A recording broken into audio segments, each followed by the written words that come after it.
All right, kids. Last section. This is the part 3. This is going to be, by the way, my name is Mr. Krause, otherwise known as Mr. Key. I apologize this is taking so long to get up. I'm going to be doing parts 2 through 4, and I'm going to be doing it rather quickly because this is like the last time this exam is going to be done. This is just for those of you that need to look at it. So let's get started. Let's get rock and rolling. I apologize this is taking me so long.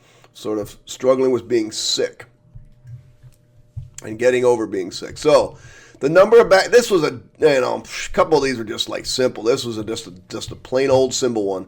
I wanted to know, the hardest part about this one is the number of bacteria present after 1/2 hour.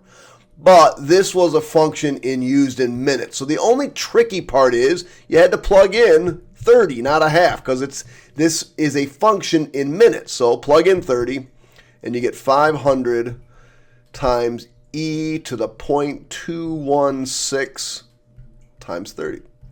And I think if you did this, you got something like 300 and something thousand. So let me get rid of the crap we were doing before. So 500, no, what was it?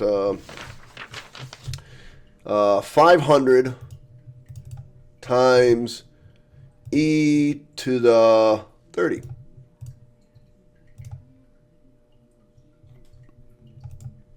I don't know why it's doing that.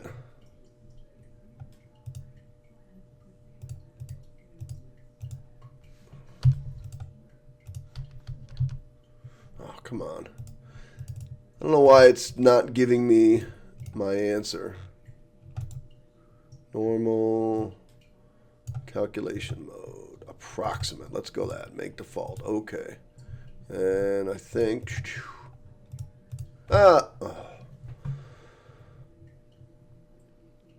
Oh, man. I didn't do it right. All right. That would be stupid. Okay. So I forgot the 0.216 times 30. Boom. There it is. 325,985.4. It's round to the nearest integers. So it's 325,985. There's my answer. All right. Part 2. Next one. So this one here, if you just put it in your calculator and got the right answer, you only got 1 point. So you had to show some mathematics on how to arrive at the solution. So it's 27 over 64 to the negative 2/3. So you had to show that, the negative exponent is going to flip the fraction. So it's 64 over 27 to the 2/3. And then you had to say, okay, this is really the cube root of 64 over 27 squared. Or you could have, the easier way to do it would be to say, okay, it's the cube root of 64 over 27 squared. Either way, whatever you do, the cube root of 64 over 27 is 4/3. And if I square it, I get 16 over 9. But it was not good enough to just type in your calculator and get 16 over 9. But if you did, you got 1 point. The tricky one, and the one they kind of mess with you on, is that you have to remember what the word conjugate means. And the word conjugate just means the exact same thing, but with plus. So this plus the square root of negative 48. So that's part 1. Second one, they wanted you to reduce it in simplest a plus bi form. So you had to take the square root of 48, which is negative 16 times 3. The square root of negative 16 is 4i. So the answer is 7 plus 4i square roots of 3. Now, if you have 7 minus 4i square roots of 3, you got 1. If you only pulled a 4 out and you had something like 2i square roots of 12, you got 1 point. So there's lots of ways to get 1 point on that, but there's the answer. All right, moving on. Again, you had to show a little bit of work on this thing. So let's see. What I would do is, let me just write it. 12x to the negative 5, y to the 5th, 24x to the negative 3, y to the negative 2. I guess the work I would show is say, hey, these go up. These come down, these go up. So, and then I'd say, oh yeah, wait, 24, let's see, 12 goes in there once, goes in there twice. So then I would end up with 1 on top x to the negative 3. Ooh, it's not negative 3. It's positive 3 now, right? X cubed y to the 7th over 2 x to the 5th. Well, then I'd say, all right, wait a second. These 3 cancel with 2 of these. So that gives me y to the 7th over 2x squared. And there's your final answer for that one. Checking my work. All right, moving on. In a theater with 30 rows, this is kind of a tricky question, sort of. And the number of seats increased by successive row is 15 seats. Find the total number of seats in capacity. So this is a summation question, so we're going to do a summation. I guess you could have just added them all up. Man, that would have taken some time. But I would say, okay, it's from n equals, I got 1 to row 30 of 15 plus 2 for every row past this. So 2 times n minus 1. Because n minus 1, when I plug in 1, this goes to 0. I don't add 2. So that would be that one. So I got to come over to calculator and do that. What is it right here? Summation. N1 30 15 plus 2 parenthesis n minus 1, enter, 1320, and that is in fact the right answer, 1320. Again, if you forgot to take off the 1 here, if you added them all up, I don't know what they gave you if you added them all up. That one I can't really help you with because I didn't have anybody do that. Most kids just either got it or didn't get it. All right. Well, it's the second composition of functions questions. That's a little weird. But what we're doing is, the first thing we got to do is figure out what f of x plus 2 is. So we're going to say, okay, f of x plus 2 is equal to x plus 2 squared. Because notice, whatever's in x goes in there. Well, this is equal to x squared plus 4x plus 4. So that's what this is. So this is really this.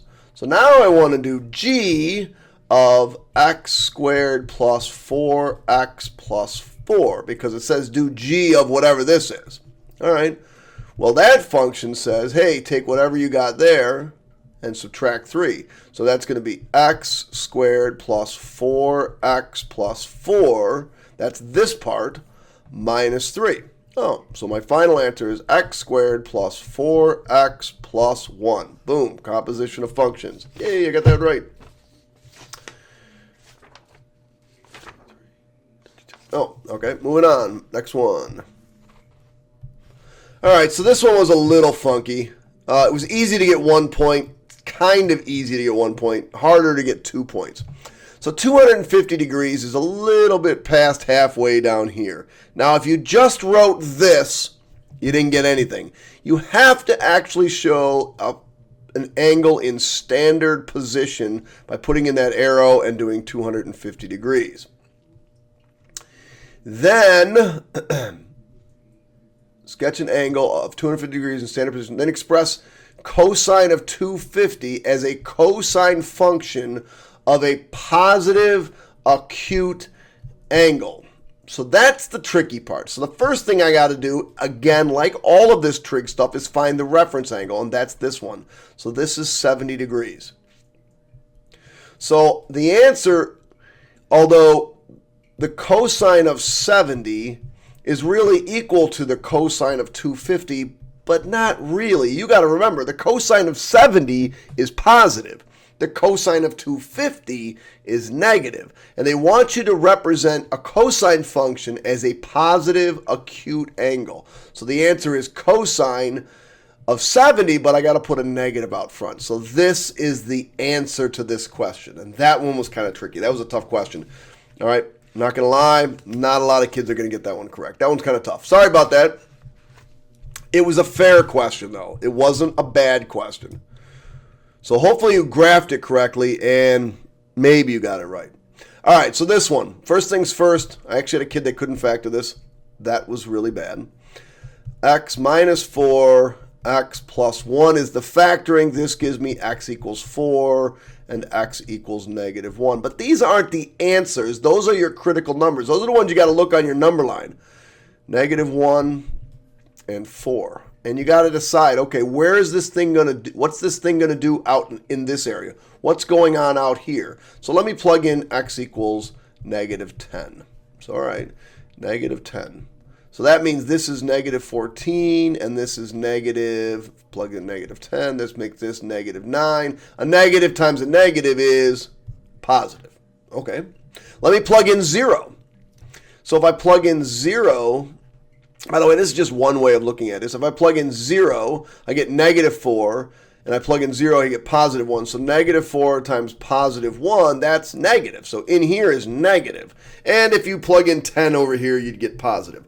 I want where it's greater than 0. So your answers could have been x is less than negative 1, or, and you needed the word or, x is greater than 4. Now again, you could have graphed it. Open circle going this way, open circle going this way. It needs an open circle because it doesn't have an equal to. So either one of these, I believe, was an acceptable answer because it didn't say, it just said solve. So it didn't say you could do it graphically or algebraically. Now, if you decided to put an interval notation, you should have done this. Oops, not a bracket, parenthesis. Union 4 comma infinity. So any one of these three answers would be acceptable answers. All right, let's get to part 2s. All right, so I'm not going to bore you. Yeah, I will. Let me pause this and stop this. I'll come back with the data typed in. I'm having a hard time understanding why this is even a 4-point question, because this is straightforward, easy as pie. Hopefully you had an easy time with it. I just got to do linear regression. So I've taken the time already, so I didn't bore you, to type in the data. There it is. To type in the data. Now I just have to do linear regression, so I go to Menu, Statistics, Stat Calculations, Linear Regression, MX plus B, where I'm going to use X and Y. I click OK. All right. So what did you need? You needed M and you needed B. So M, let me just write these down, is equal to 0.0975, That should be enough. And B is equal to 0.4022, So I have to write an equation. Okay, my equation is going to be y equals round, oh my gosh, the 3 decimal places. All right, 0.098x plus 0.402. They didn't even say like the thousands place. They gave it to you just like that. Well, that's part 1 right there. Boom, that's it. State the strength and direction of the indicated by the correlation coefficient. So the first thing I ought to do is figure out what the correlation coefficient, which is 0.987. 0.987.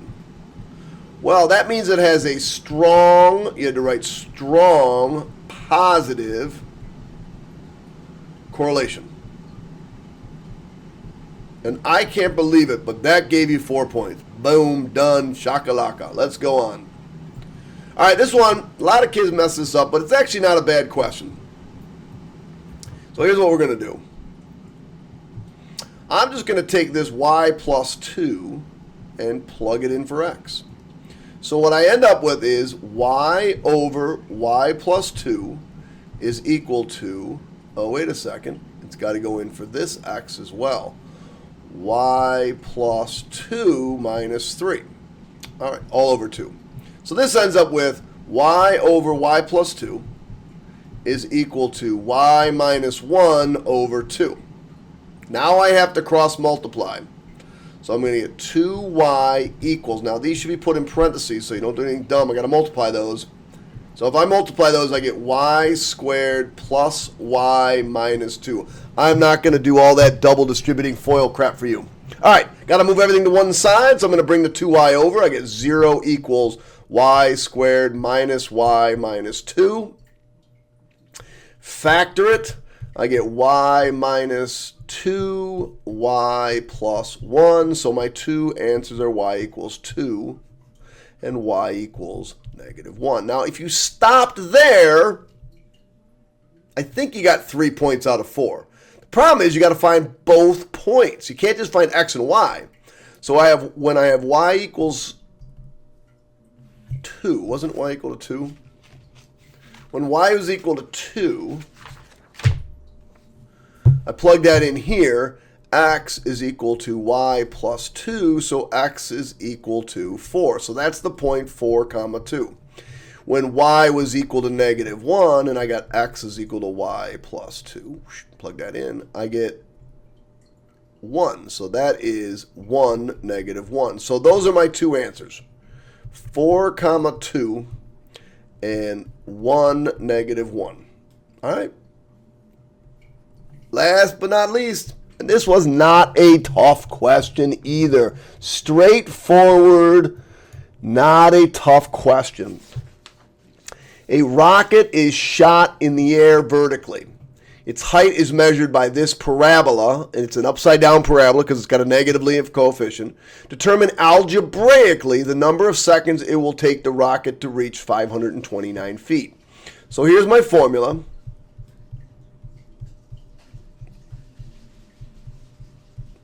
I'm going to take my 529 feet and plug it in for h. So I get 529 is equal to negative 16t squared plus 184t. Now they said algebraic, the number of seconds will take the number of seconds. So, you know, I don't really think this thing is going to be factorable. First of all, I'm going to bring everything to the left because I don't like having a negative squared term. So 16t squared minus 184t plus 529 equals 0. I don't think this thing's factorable. It might be, but I'm not sure. So what I'm going to do is I'm going to use the quadratic formula. A equals 16, B equals negative 184.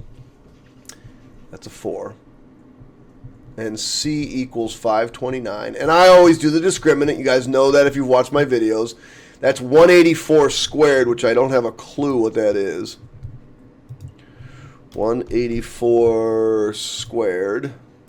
33,856. So 33,856. They're just big numbers. It doesn't matter. 4 times 16 times 529. So I'm going to take this. I'm going to subtract 4 times 16 times 529, and I get 0. Oh my God, this is easy. Well, that means this thing's factorable, first of all. But wow, really? So, okay, so I'm going to get x equals negative b, which is 184 over 2 times a, which is 16, plus or minus the square root of 0 over 16, but this just goes away, or 2 times 16. So my answer is x equals 184 over 32, but it wants the number of seconds. It didn't even say to round. Okay. So, go to my calculator. I'm going to do 184 divided by 32, and I get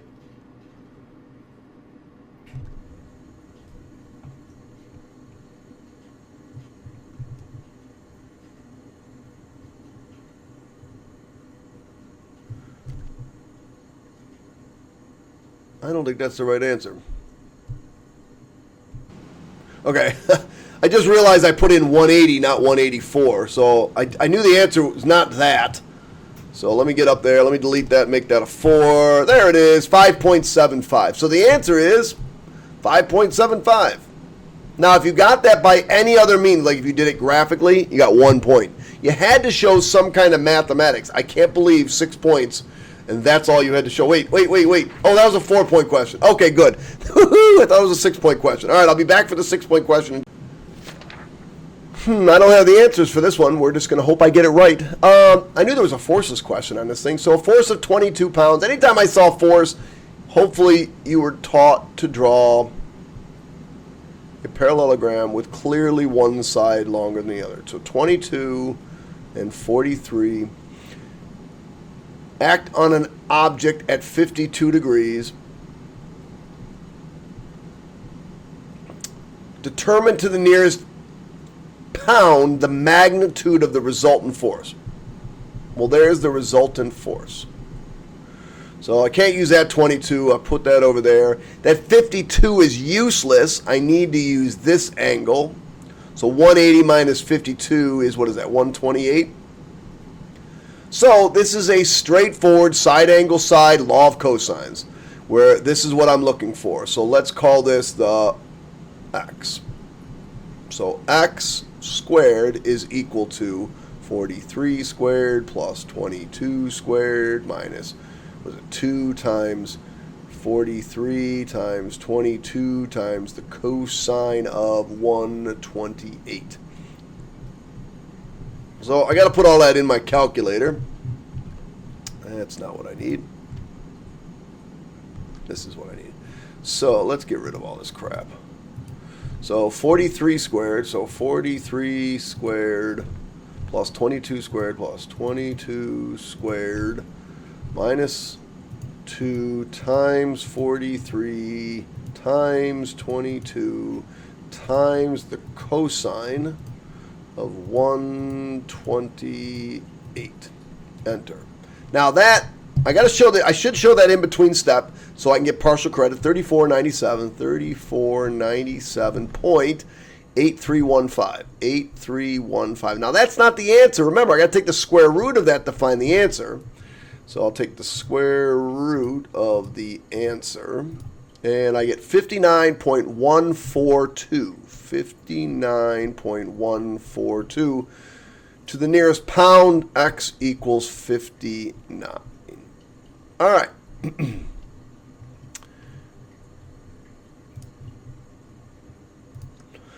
Okay, find to the nearest degree the angle between the smaller force and the resultant force. Let me do that in a different color. So here's the smaller force, and here's the resultant, and I want to find this angle. So we'll call this y, just to get a different angle. So how am I going to do that?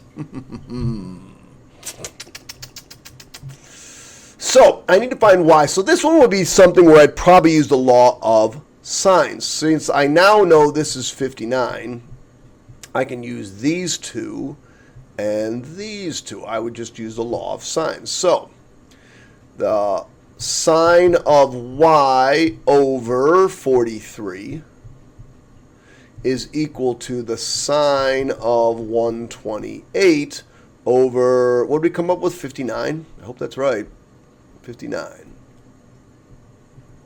I'll check this afterwards and make sure I'm right. So let's cross multiply. I get 59 times the sine of y is equal to 43 times the sine of 128.